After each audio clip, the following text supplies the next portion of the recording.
to tell us that women are exempt from Sukkah. That was the Gemara's question. You never need, if you have a general rule, that general rule should kick in, and there shouldn't be any need for telling us this. We don't need a special pasuk. Mark, if you want to fix the screen, if you don't mind, the screen is a little right. Maybe we fix it. So what do we need? Why do we need a special pasuk? That is the Gemara's. We got it. That is the Gemara's question. Now, not only the Gemara brought a pasuk, the Gemara also said regarding Yom Kippur that women are obligated regarding Yom Kippur. The mitzvah of Yom Kippur, that women have responsibility to go ahead and not eat and not drink on Yom Kippur, and whatever the mitzvah that apply to Yom Kippur, we have a special pasuk also the Gemara brings to teach us that women are obligated Yom Kippur. So the Gemara asked the question on that. Why do we need a pasuk for that? We have a source that say that women are obligated on all the losas days of the Torah. When the Torah says don't do something, right, it applies both to men, both to women. It says don't eat not kosher. Torah says, don't hide yourself from a lost object. You have to go ahead and return it. That applies. Don't charge interest. A woman can't charge interest, like a man can't charge interest. So what do we need a special pasuk to tell me that women are obligated in the mitzvah of Yom Kippur? So those are two of the questions that the Gemara had, and also the Gemara said we went two different directions. We have a pasuk both by Yom Kippur and both by Sukkah. It says ha'ezrach, and that pasuk that says ha'ezrach, in one place we say it comes to exclude women, in one place it says it comes to include women. So how could that be? If you're saying the word ha'ezrach, ezrach means like the native Jew, the born Jew. So if you tell me ha'ezrach coming to exclude women from the midst of Sukkah, so if it says the same word ha'ezrach by Yom Kippur, it should exclude women from Yom Kippur. So how is it that we say ha'ezrach in one place means including women, and one place means excluding women? You have to be consistent. That's some of the discussion that we had yesterday. And what the Gemara said yesterday is that really one place, good morning, Simon. One place is coming to either exclude women or include women, and the other place, the law is because the law is based on halacha l'Moshe Sinai. That the halacha l'Moshe Sinai, Hashem told Moshe that this is the law by this specific situation. And the Gemara wants to know. We ended off yesterday. Which one is the pasuk itself is teaching us the law, and which one you have to come on to the special halacha l'Moshe Sinai. So that was what the questions that we had yesterday. We are on 28a4. Right? If you look at the bottom paragraph, 28.4, so the Gemara says, the Gemara says, which one, Mr. Haber, which one is the pasuk and which one is the halacha? Which one is the law implied in the pasuk, that the pasuk is teaching us the law, the writing of the pasuk, and which one the pasuk is not, we wouldn't know from the pasuk itself, but rather there's something that there was an oral tradition. As you know, the Torah was given with explanations. Morning, Ralph. Torah was given explanation, and that explanation is the one that told us how we know what the law is. So the Gemara wants to know which one is which. When it comes to Yom Kippur, when it comes to Sukkah, we know the bottom line. The bottom line is women are obligated in Yom Kippur. We know the bottom line is that women are not obligated in Sukkah. Which one is based from the biblical source itself, and which one from the verse itself, from the written Torah, and which one is based from the oral Torah? That was question number one yesterday. And then the next question the Gemara says, and her sukkah Sukkah mitzvah saseh v'su kralamali hilchatalamali. Why do we need any pasuk? Why do we need a special pasuk to tell us the law by Sukkah or by Yom Kippur, and or a special halacha l'Moshe Sinai to tell us what the halacha is by them? We have general rules, pre-existing rules. Sukkah mitzvah tasei shazman grama.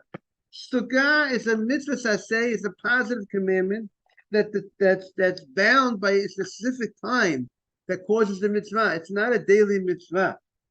Then a mitzvah to love Hashem, to fear Hashem, is something that's constant. It's not a time-bound mitzvah.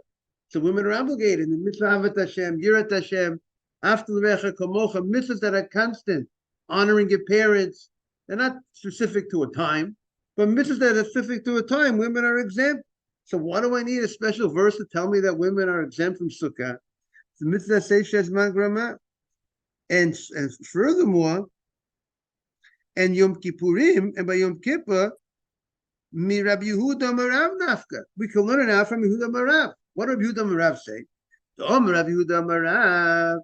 Yehuda says in the name of Rav. Rabbi Yishmael. So too in the yeshiva, in the Beit Midrash, Rabbi Yishmael, they both said the same thing. Amakra. The pasuk says Ish o Isha. The pasuk talks about a person, a man or a woman, committing a certain crime. When I say crime, we don't mean breaking windows, talking about the crime of sin.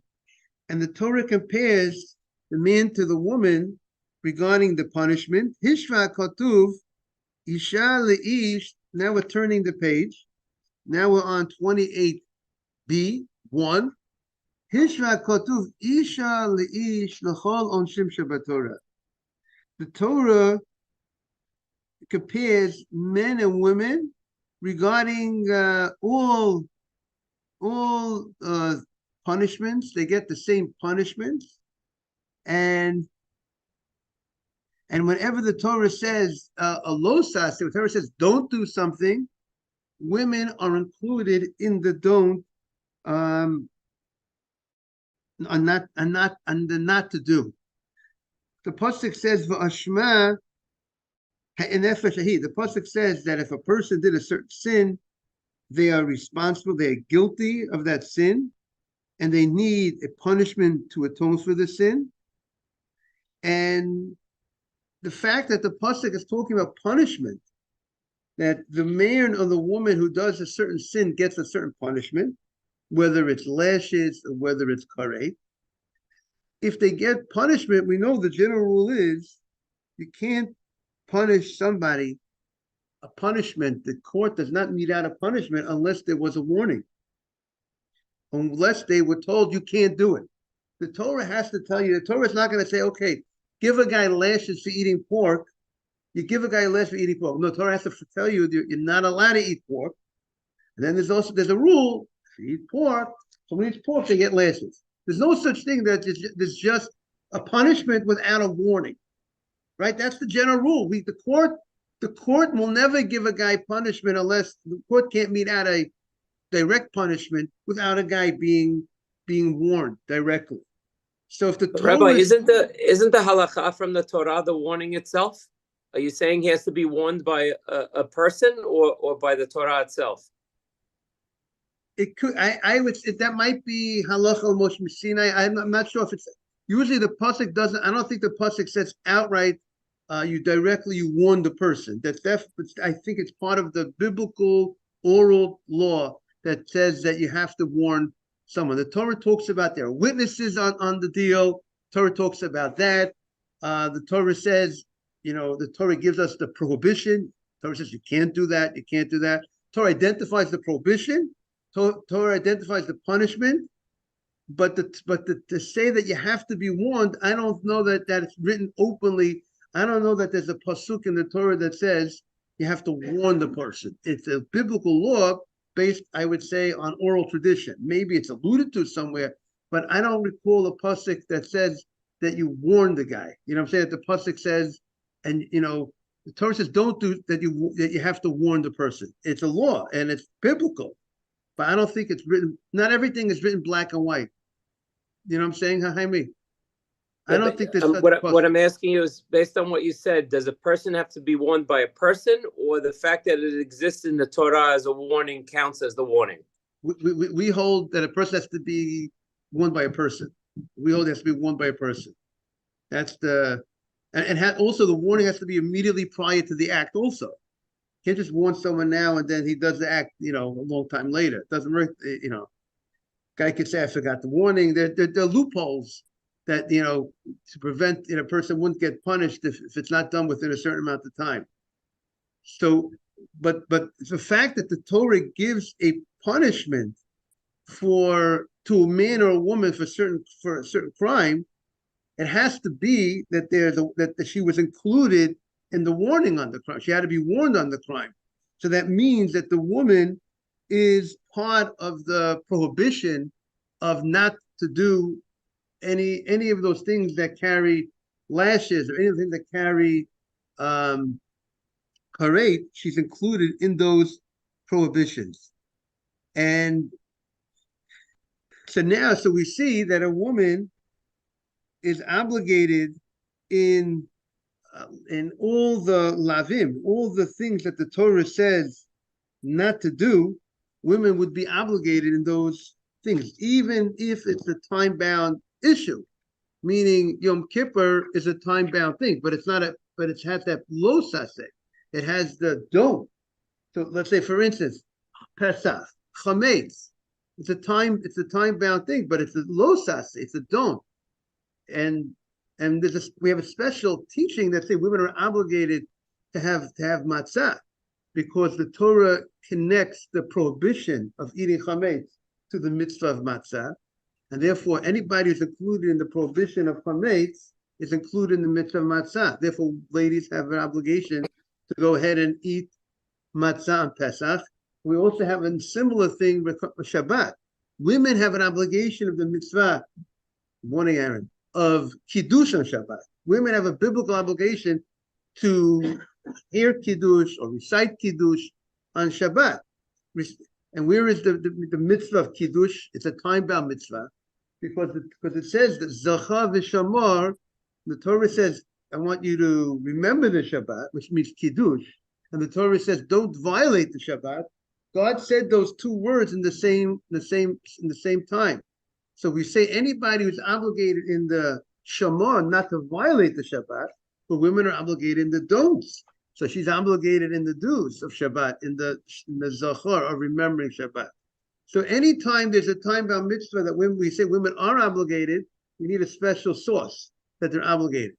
But when the Torah says don't do something, here the Torah says women and men are both equally included in all the don'ts of the Torah. The only exception is, what I recall, is a lady has no prohibition of using a razor on her face. There's no prohibition. It's not considered a beard by a woman. There's no problem with her using a razor, where it's a don't of the Torah by men. And also a daughter of a Kohen is not restricted from going to a cemetery. Kohen himself can't go to a cemetery. Those are two of the exceptions that we had in the Gemara Makot that don't apply to women. But all the don'ts of the Torah apply to the women equally as men. So therefore, the Gemara's question is, being that that's the case, why do I need a pasuk to tell me that a lady is obligated in the midst of Yom Kippur? The Gemara says that says that Yom Kippur has within it a lo saseh. The Torah that there's a don't. There's a don't regarding not if you don't eat on if you violate a lo saseh. If you eat on Yom Kippur, you drink on Yom Kippur, there's a violation of a negative commandment. The Torah. It's not just a positive commandment to fast. It's also a lo saseh. There's a violation of a don't of the Torah if a person actually eats on Yom Kippur. So, being that's the case, good morning, Mark. Being that's the case, why do we need a special teaching regarding women on Yom Kippur? We already have established the law that women are obligated in Yom Kippur, because if you violate Yom Kippur, you're going against the don't of the Torah, and the ladies are obligated in the don'ts of the Torah. And the Gemara says there is a don't by Yom Kippur. So that's what the Gemara is coming to address. Is everything clear, everybody? We're trying to understand. We have two teachings. We have two laws special laws that are given to us. One by Sukkah to exempt a woman from Sukkah. One by Yom Kippur to obligate a woman by Yom Kippur. Special teachings. And the Gemara's question is, what do I need any special teachings? I should already know it based on previous teachings, previous information that we have by Yom Kippur, and previous information that we have by Sukkah. And now the Gemara comes to Abaye to address the issue. And again, the Gemara is addressing another point. Which law is derived from the actual text, and which law is derived from the halacha l'moshe Sinai, from the oral law? That's what the Gemara, those are the issues that the Gemara is facing to address. Anybody have any questions? Anything's not clear, we're going to make everything clear. Women does not have to go to the Sukkah. Women have to fast on Yom Kippur. And the Gemara says we need a special teaching. For some reason, we can't use the general teachings that in a time-bound mitzvah, ladies are exempt. And matzah and Pesach, she has to eat matzah because we have a special teaching that women have an obligation to eat matzah on Pesach. We have a special, even though it's a time-bound mitzvah. So the Gemara says, because they're in conflict of each other, we're trying to find out which one's the exception. Why is there, like the rule, I would imagine, is the hay about that the woman is not Yotzer or the woman is Yotzer? Is that where we are? No, I don't think it's in conflict. Is it in conflict, Rabbi?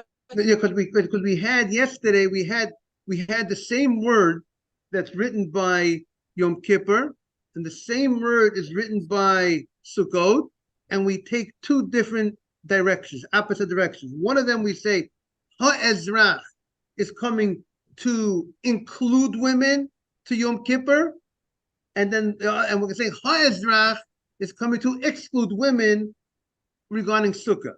So the Gemara used the same word, the hey, of the word Ha'ezrach. One way it's coming to exclude a woman, and one place it's coming to include a woman. And the Gemara says, how could that be? You can't have the same word coming to exclude in one place and include. Either it's coming to include or it's coming to exclude. That was the question. That's the conflict? That's the conflict. Yeah, that's the conflict that the Gemara had yesterday. How do we? And then so the Gemara answered the conflict by saying, really, only Ha'ezrach can only go in one direction. So but the other law is not following the normal way to translate it, because it's coming. There's a special halacha from Sinai to tell you that it's not coming to go in that direction, that it's going in the other place. That's what the Gemara says. The Gemara says that Ha'ezrach, and the Gemara is going to identify which one is the real translation of Ha'ezrach. What is Ha'ezrach generally supposed to do? Look what the Gemara says over here. We'll see it inside for a second. Amar Abaye, la'olam Sukkah hilchata.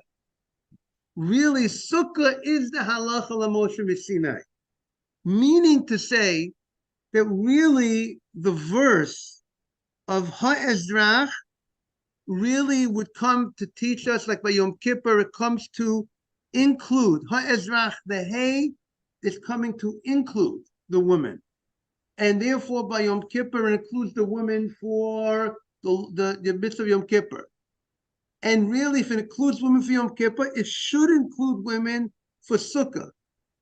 But there's a special halacha that says that the hay of Ha'ezrach by Sukkah is not coming to include women, it's coming to include someone else, not women. And women are not going to be included because we have a special halacha that tells you women are not included.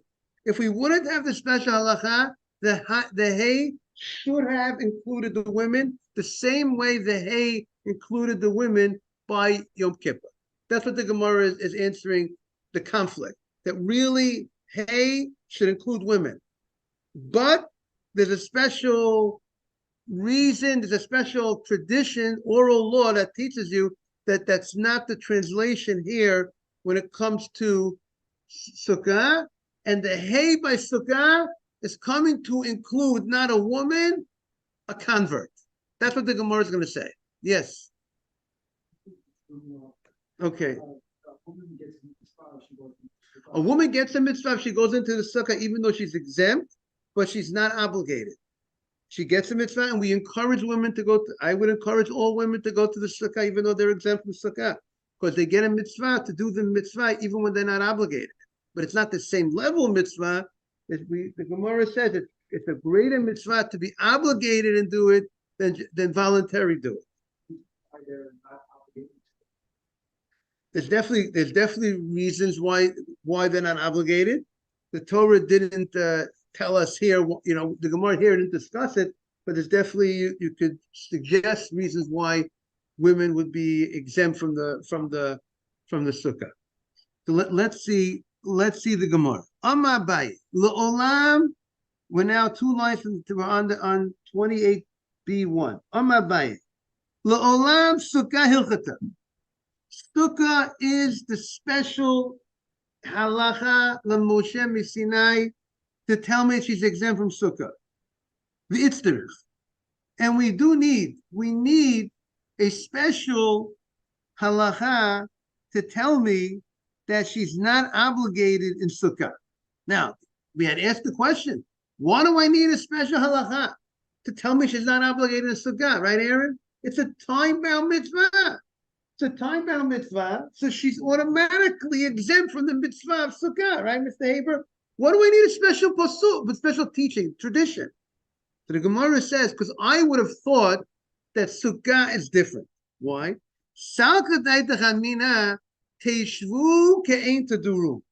The Torah says, Basukot teishvu shivat yamim. You have a mitzvah to sit in a sukkah for 7 days. And you're supposed to sit in the sukkah the similar way that you sit in your house. You have nice beddings in your house. You have your chair, your table. You have things, you bring in nice utensils. You live in your house. You should live in your sukkah the way you live in your house. Being that's the case, you should live in the sukkah the way you live in your house. In your house, you have your wife.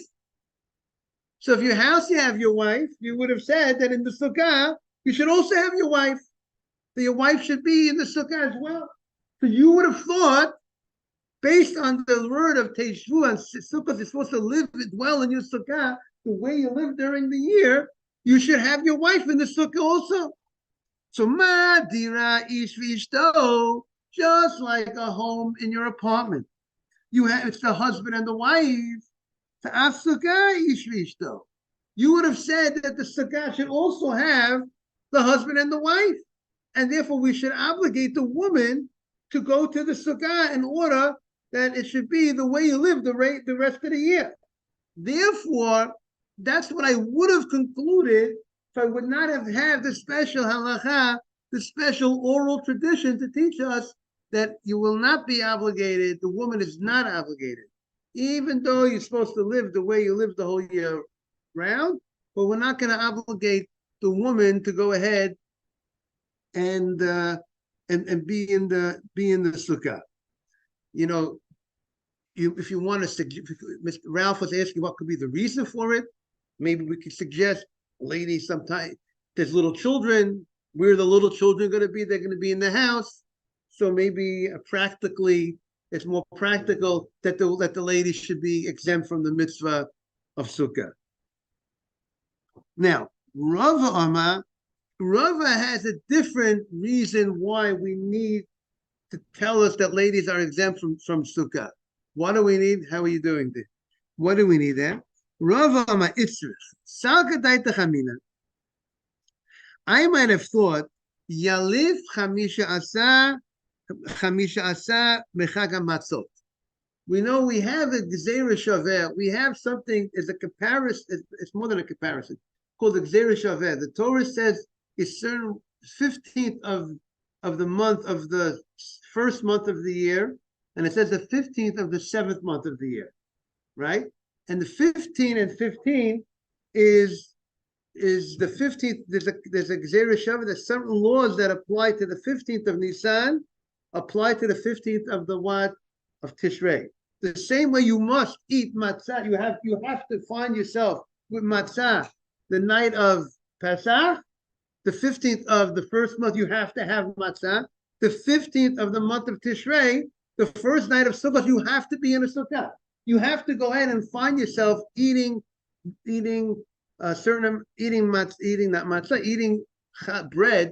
in a sukkah. You have to comes chalamoid sukkot.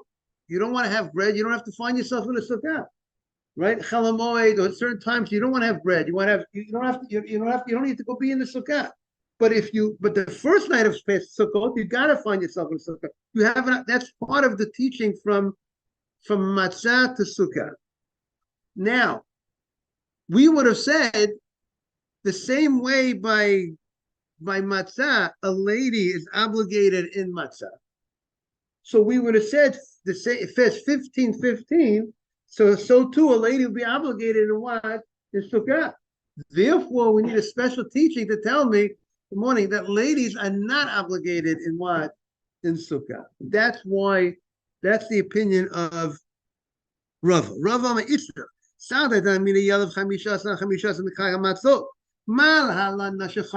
Just like over there, women are obligated. You would have said the women are also obligated over here. Kamash Malon. Therefore, it teaches women are not obligated to go ahead and be in the sukkah. So now the Gemara says, okay, now that you tell me sukkah is a special tradition, halacha l'Moshe Messinai, that ladies are exempt from the sukkah. So krolamali, what is the pasuk when it says ha'ezrach? Ha'ezrach, we said, comes the word hey, like Mark was asking before, hey comes to include. So who is it coming to include? We're saying women are exempt from sukkah. The hay by Yom Kippur includes the women. What is the hay by Sukkah coming to include? Who is it? Someone else? So the Gemara says the rabbot at the Gerim. It's coming to include the Gerim. Because why? I might have thought. Now, why do I need a special pasuk to include the converts? The Torah says the native, which is like the Jew from birth, is obligated. The Torah refers to the Ezrach, stays in the sukkah. You might have said ha'ezrach, the same word ha'ezrach is v'lo gerim. You would have said the Ezrach is coming to exclude one area else, coming to exclude the convert, and therefore comes the hay, and the hay comes to teach you that it's not coming, that you also include the convert.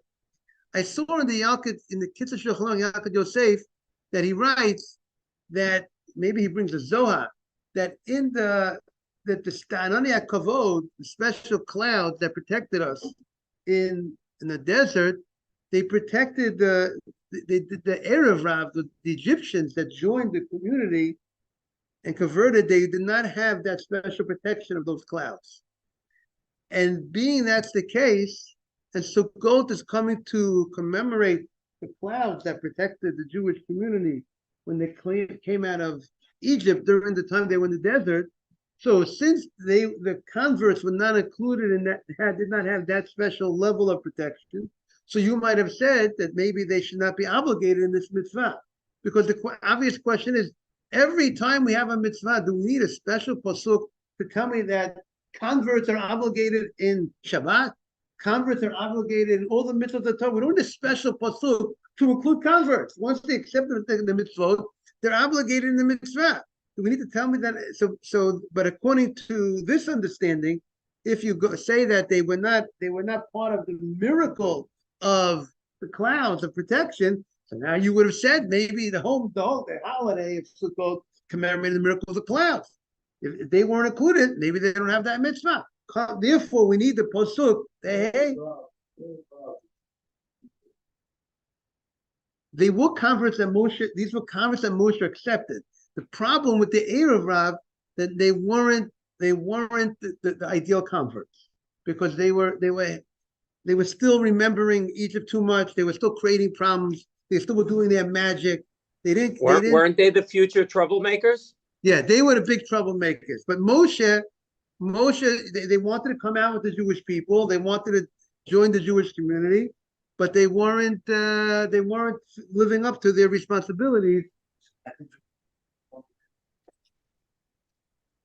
How could you put a good convert with them? I mean, the point is, what do you explain what you're asking?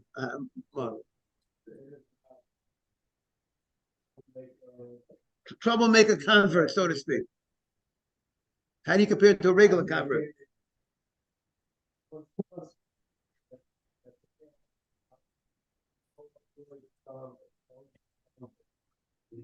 But how do you compare them to the right?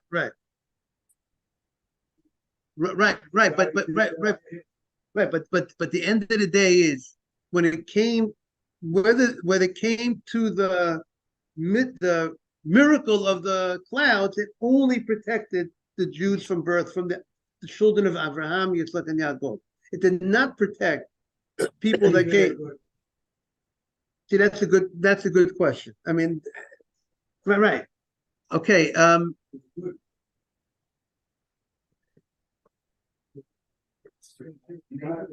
What do you say? Natives, right. Okay, that's a good point. But that's what the Yalkut Yosef wants to suggest. Why we need a special pasuk? Because there were so many converts. If you want to see, there were so many converts that were not part of this protection. You might have thought that maybe we would exclude. What did you say? They were considered Jews. Moshe accepted them as Jews. And that's why Hashem says, "Ki shichet amcha." You Moshe, the people that you accepted, they were the ones that caused the problem. But they were considered Jews. Okay, so maybe to be protected by the cloud, you needed extra schutim, extra merits from the ancestors. Just like, to stay in the camp, where you would live, depending on, what kind of family you came from. So similarly, maybe they didn't, the same way they weren't in a certain area where they camped. So maybe they didn't have that merit of the clouds. So the Gemara says, Yom Kippurim mid Rabbi Yehuda Merav Nafka. So the Gemara says, Yom Kippur, what do we need a special verse to tell us that ladies are obligated in the fasting and on Yom Kippur? We should know that from the general rule that ladies are obligated in the don'ts of the Torah. So the Gemara says, I need it. Why do I need it? So the Gemara says, you're right. There's two laws by Yom Kippur. There's fasting on the day itself, and then there's something called Tosfot Yom Kippur. We have Rashi and Tosfot. Tosfot is additional. You're supposed to add to Yom Kippur. You're not supposed to just start Yom Kippur at the time that Yom Kippur starts. You're supposed to add any. The question: how much time do you need to add? When it comes to Shabbat, I think Moshe Feinstein says you should really add, let's say, at least 2 minutes to Shabbat. People should know you shouldn't do work up to sunset. If sunset is 4:35, 4:40, a person going to do work up to 4:40 exactly, and they didn't add to Shabbat. That's wrong. You're supposed to add to Shabbat.